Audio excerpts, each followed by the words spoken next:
My name is John Nelson. I'm 69 years old. I was born in San Diego, California. I was the first person in the family to go to university.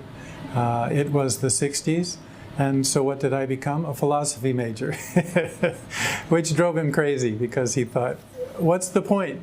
You're not going to do anything with that. Anyway, when I was a young man, I was raised as a Catholic, and when I finished the 8th grade, I thought that I would become a priest. So I entered a seminary, a prep seminary. I became Muslim in December 2010. Two experiences which happened to me were wake-up calls in the middle of the night. I was sleeping, I live alone, and in the middle of the night I heard a voice, a very loud voice, and it was in English, and it said, "Pray." And I thought, this has not happened to me before. So I thought, okay.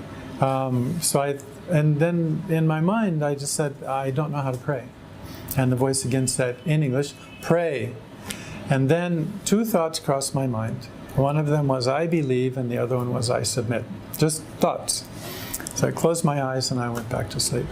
4 weeks or 5 weeks later, same thing. Middle of the night, I hear a voice, and the voice this time says, "Read." And there happened to be a copy of the Quran on my bed table. One that someone from work had given me after I first came to the UAE. And I used to read it and look through it at night and kind of transition between being my work day and then going to sleep. That's all I used it for. And then after a while I stopped reading it, so I just set it there. But it was there, and so I turned the light on and I got the book. And I began to read, and then the thought occurred to me. It occurred to me, this is not a book for you to read and relax, and this is not a transition for you between your day job and going to sleep at night. There is something in this book, and you need to read this. And that's what the whole purpose, that's why this book is here. This is the beginning of our adult relationship with God, with Allah subhanahu wa ta'ala. This is where we recognize who we are and who He is and what our relationship is with Him. For me, the real benefit of Islam, its direction and its connection. Because I know that if I follow the principle and the spirit of this religion, this Islam, this submission, that I'm not going to go wrong. My biggest concern was and is my family.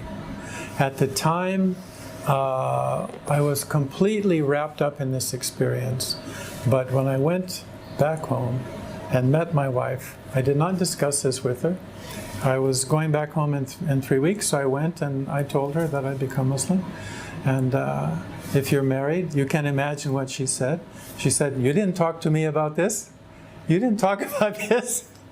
I said, "It's not something that I can ask your permission for, just as when your relationship with God, I cannot say don't do that." What Islam has taught me that everything has its time. It's not a time of your choosing, it's not a time of my choosing. The opening is from God. So if our heart is open and our mind is open, then it can come to us. If it's closed, then it's not going to come. My recommendation, however old you are, is listen to that part of you, listen to that voice, and follow that voice, and trust in that voice. Because the person who's giving that voice the words that calling you is the God that created you. You have to find inside that connection. You make that connection with yourself and with the God that created you, and then you will be connected with everything around you, including your family.